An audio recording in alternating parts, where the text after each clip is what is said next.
ಶಾಸ್ತ್ರಕ್ಕೆ ಸೇರಿಸಿ example by example ತಿಳಿಸ್ಕೊಡೋದು ಕಷ್ಟ. ಅದು ಸಾಮಾನ್ಯ ಮೋಸ್ಟ್ಲಿ ಅವರಿಗೆ ಸಾಧ್ಯ ಅಂತ ಕಾಣಿಸುತ್ತೆ. ಆ ಕೆಲಸ ಅವರು ಮಾಡಿಕೊಡ್ತಿದ್ದಾರೆ. ಧನ್ಯವಾದ.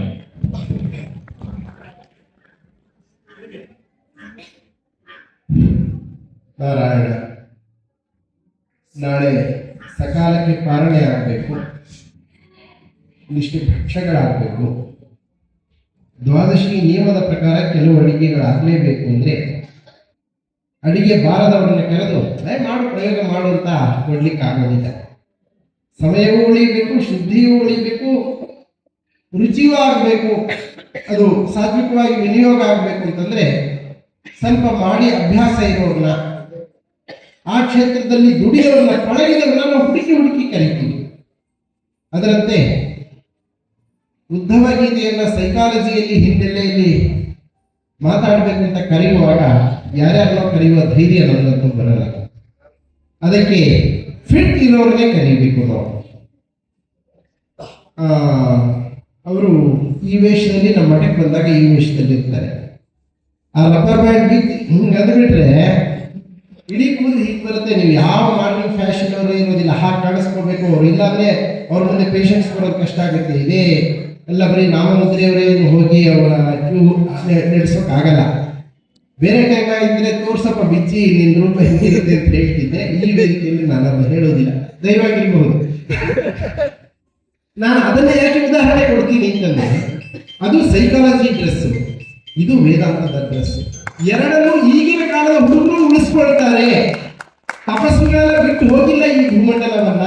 ಭೂಮಿ ಸಂತಿ ಸೌಮ್ಯ ಪುರುಷಾಹ ಗುಣವಚಿತಾಹ ಎನ್ನುವ ವೇದವ್ಯಾಸದೇವರ ಮಾತು 800 ವರ್ಷದಿಂದಲೇ ಮುಗಿದೋಯ್ತು, ಅಥವಾ 700 ವರ್ಷದವರೆಗೂ ಇತ್ತು. ನಮ್ಮ ಅಚ್ಚೊಟ್ಟಿ ಹತ್ರ ಹೊರಟ ಕೂಡಲೇ ಹೊರಟೋಯ್ತು. ವ್ಯಾಸರಾಯರು ವೃಂದಾವನ ಪ್ರವೇಶ ಮಾಡಿದ ಕೂಡಲೇ ಹೊರಟೋಯ್ತು. ರಾಯರು ಸಶರೀರಾಗಿ ವೃಂದಾವನ ಪ್ರವೇಶ ಮಾಡಿದ ಕೂಡಲೇ ಮುಗಿದೋಯ್ತು ಯುಗ ಅಂತ ಹಾಗೆ ಫುಲ್ ಸ್ಟಾಪ್ ಹಾಕ್ಲಿಕ್ಕೆ ಇಲ್ಲ.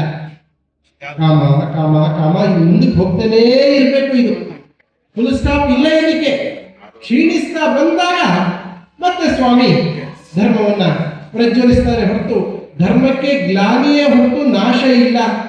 ಆ ಕಾರಣದಿಂದ ನಮಗೂ ಸ್ವಲ್ಪ ಧೈರ್ಯ ಬರುತ್ತೆ, ಭರವಸೆ ಬರುತ್ತೆ. ಇಂತಹ ಯುವಕರೇ ಮುಂದಿನ ಜನಾಂಗಕ್ಕೆ ಬೆಳಕಾಗ್ತಾರೆ. ಜೀವನದಲ್ಲಿ ನೀವ್ಯಾರು ಊಹೆ ಮಾಡಲಾರದಂತಹ ಕಷ್ಟಗಳು ಬಂದಿವೆ, ಸವಾಲುಗಳು ಬಂದಿವೆ. ಅದನ್ನು ಎದುರಿಸಿದ್ದಾರೆ, ಸತ್ಯಗಳನ್ನು ಹೇಳಿ ಶಿಕ್ಷೆಗಳನ್ನು ಅನುಭವಿಸಿದ್ದಾರೆ. ಜೀವನದಲ್ಲಿ ಅವರಷ್ಟು ನಾಸ್ತಿಕತೆಯ ಪುಟ್ಟ ತುದಿಗೆ ಹೋಗುವಂತಹ ಜೀವನ ಸನ್ನಿವೇಶಗಳನ್ನು ಕಂಡಿದ್ದಾರೆ. ಆಸ್ತಿಕತೆಯಲ್ಲಿ ಒಬ್ಬ ಪರಿವ್ರಾಜಕನಿಗೆ ಯಾವುದೇ ರೀತಿ ಕಡಿಮೆ ಇಲ್ಲದಂತಹ ಜ್ಞಾನ ತಪಸ್ಸನ್ನು ಮಾಡ್ತಾ ಇದ್ದಾರೆ. ಇಂಥವರು ನಮಗೆ ಬೇಕಾಗುವ ಸಮಾಜದಲ್ಲಿ ಬಾ ಮಂತ್ರ ಹೇಳ ಬೇಡ, ಜಾಕೆ ಹೊಡಿ ಬೇಡ, ಬಡಿಸು ಆಗಲ್ಲ, ಅಡಿಗೆ ಮಾಡು ಬೇಡ, ಹೋಗಿ ಒಂದೇನಾದ್ರು ಎದ್ಕೊಂಬ ಮಿಲ್ಟ್ರಿ ಸೇರು ಆಗಲ್ಲ, ಅಪ್ಪ ಅಮ್ಮ ನೋಡ್ಕೋ ಆಗಲ್ಲ, ಹೆಂಡತಿ ಮಕ್ಕಳು ನೋಡ್ಕೋ ಆಗಲ್ಲ. ಏನ್ ಅನ್ಬೇಕು ನಾವು ಹೇಳಿ? ನೆಕ್ಸ್ಟ್ ಮುಂದೆ ಏನು ಅನ್ನಬಾರದು, ಸನ್ಯಾಸಿ.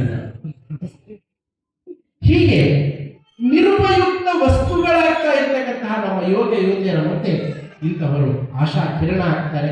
ಇಂಥವರ ಸಂಖ್ಯೆ ಹೆಚ್ಚಿಲಿ. ಇದರಿಂದ ಸ್ಫೂರ್ತಿ ತಗೊಳ್ಳುವ ವಯಸ್ಸಿನವರು ಯಾರಿದ್ದೀರಿ? ಖಂಡಿತ ಸ್ಫೂರ್ತಿ ತಗೋಬಹುದಾದ ಆದರ್ಶ ವ್ಯಕ್ತಿ ನಮ್ಮ ಪೌರ್ಣಿಮ ಶ್ರೀಮಂತ ಅಂತ ನಾವು ಹೇಳಲಿಕ್ಕೆ ಬಹಳ ಇಷ್ಟಪಡ್ತೇವೆ. ಯಾರು ಜೀವನದಲ್ಲಿ ಹೆಚ್ಚು ಸಾಧನೆಯನ್ನ ಮಾಡಲಿಕ್ಕೆ ಇನ್ನು ಆರೋಗ್ಯ ಉಳಿದಿಲ್ಲ, ನಮಗೆ ಆಯುಷ್ಯ ಎಷ್ಟೋ ಗೊತ್ತಿಲ್ಲ ಅನ್ನೋ ಸ್ಥಿತಿಲಿ ಇದ್ದೀರಿ, ಅವ್ರು ಏನೂ ಆಗಲ್ಲ ಬಿಡು, ನಾವು ಬೇಕಾದ ನೋಡ್ಬಿಟ್ಟಿವಿ ಅಂತ ನಿರಾಸೆಯ ಮಾತುಗಳನ್ನು ಆಡದಲ್ಲಿ ಇಷ್ಟು ದಿವಸ ಮೇಲೆ ಇಂಥವ್ರನ್ನೂ ನೋಡಬೇಕಪ್ಪ ಎನ್ನುವ ಪ್ರೋತ್ಸಾಹದಾಯಕ ಮಾತನ್ನ ಆಡಿ ಆದರೂ ಕೂಡ ನೀವು ನಿಮ್ಮ ಮುಂದಿನ ಜನಾಂಗಕ್ಕೆ ಉಳಿಸಿಕೊಡಿ. ಅನರ್ಘ್ಯ ರತ್ನಗಳಿವೆ ಈ ಭೂಮಂಡಲದಲ್ಲಿ. ಅವು ಮಣ್ಣಿನಲ್ಲಿ ಮುಚ್ಚಿರಬಹುದು, ನಮ್ಮ ಪುಣ್ಯದಿಂದಲೇ ಕಾಣದಲೇ ಇರಬಹುದು ಇವತ್ತಿನವರೆಗೂ. ಅಂತಹದ್ದನ್ನು ದೇವರು ಕಾಣಿಸ್ತಾ ಇರಲಿ, ಕೇಳಿಸ್ತಾ ಇರಲಿ. ಭದ್ರಂ ಕರ್ಣೇಭಿಃ ಶೃಣುಯಾಮ ದೇವಾಃ, ಭದ್ರಂ ಪಶ್ಯೇಮ ಅಕ್ಷಭಿರ್ ಯಜತ್ರಾಃ, ಸ್ಥಿರೈರಂಗೈಃ ಸ್ಪೃಷ್ಟವಾಂಸಸ್ತನೋಭಿಃ, ವ್ಯಶೇಮ ದೇವಹಿತಂ ಯದಾಯುಃ. ಆಯುಷ್ಯವನ್ನು ಪ್ರತಿಯೊಬ್ಬರು ಪ್ರಾರ್ಥಿಸ್ತಾರೆ, ಹಾರೈಸ್ತಾರೆ ಹಿರಿಯರೆಲ್ಲ. ಆದರೆ ಆಯುಷ್ಯ ಏನಾಗಬೇಕು? ವ್ಯಶೇಮ ದೇವಹಿತಂ, ದೇವತೆಗಳು ಮೆಚ್ಚುವಂತೆ, ದೇವತೆಗಳು ಮೆಚ್ಚಿ ಅನುಗ್ರಹಿಸುವಂತೆ, ಅವರು ಒಳಗೆ ನಿಂತು ಪುಣ್ಯ ಕಾರ್ಯಗಳನ್ನು ಮಾಡಿಸಿ ಮುಖ್ಯ ಪ್ರಾಣದೇವರ ಮೂಲಕ ಭಗವದ್ ಅರ್ಪಣೆ ಮಾಡುವ ಪೂಜಾತ್ಮಕವಾಗಿ ನಮ್ಮ ಕಾರ್ಯಗಳು ನಡೆಯುವಂತೆ ಅನುಗ್ರಹ ಮಾಡಬೇಕು ಅಂತ ಏನು ಶಾಂತಿ ಭಕ್ತಿಯಿಂದ ಪ್ರಾರ್ಥನೆ ಮಾಡ್ತೀವಿ ಅದು ಪ್ರತಿಯೊಬ್ಬರ ಗುರಿ ಆಗಬೇಕು. ಅಂತಹ ಸುದಿನಗಳು ಖಂಡಿತ ಸಾಧ್ಯ ಇದೆ ಎನ್ನುವ ಅನುಭವ ನಮ್ಮ ಪೂಜ್ಯ ಗುರುಗಳು ಇವತ್ತು ಹರಿದ್ವಾರ ಕ್ಷೇತ್ರದಲ್ಲಿ ಗಂಗಾ ತೀರದಲ್ಲಿ ಇದ್ದು ತಪಸ್ಸನ್ನು ಮಾಡ್ತಾ ನಮ್ಮ ಕೈಗೆ ರಾಮ ನರಸಿಂಹದೇವರ ಪೂಜೆಯ ಭಾಗ್ಯವನ್ನು ಕರುಣಿಸಿ ದೂರದಲ್ಲಿ ಇದ್ದು ನೋಡಿ ಸಂತೋಷ ಪಡ್ತಾ ಇದ್ದಾರೆ. ಆದರೆ ಅವರು ಇದನ್ನು ಕೊಡದೆ ಹೋಗಿದ್ರೆ ನಾನು ಈ ಬಟ್ಟೆಯಿಂದಲೇ ಆ ಬಟ್ಟೆಯಲ್ಲಿ ಬಂದು ಅಲ್ಲಿ ನಿಂತ್ಕೊಂಡು 100 ಸಲ ಹೋಗಿದ್ರು ಇಷ್ಟು ಸಲ ಕೂಡ್ತಿರ್ಲಿಲ್ಲ, ಯಾರು ಬರ್ತಿರ್ಲಿಲ್ಲ, ಮಾತಾಡ್ತಿರ್ಲಿಲ್ಲ. ಆ ಪವರೇ ಬೇರೆ ಅಲ್ವಾ?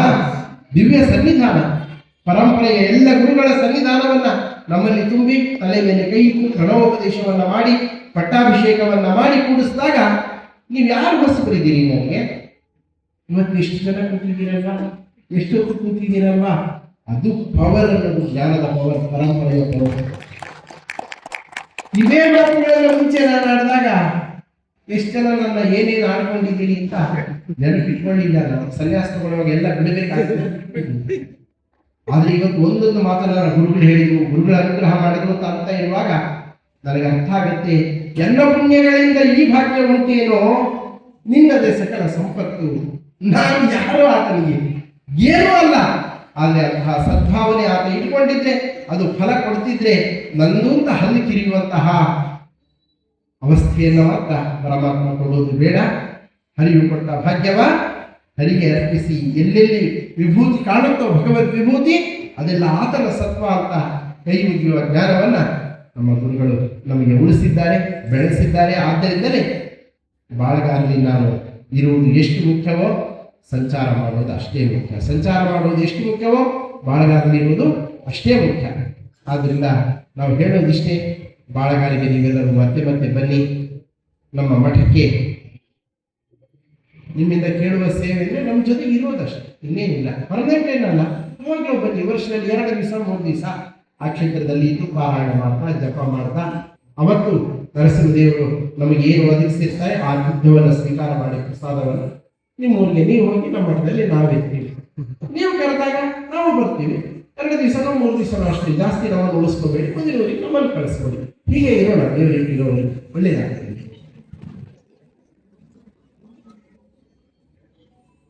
ಪೂರ್ಣ ಶ್ರೀವತ್ಸವಕ್ಕೆ ಗುರುಗಳಿದ್ದಾರೆ.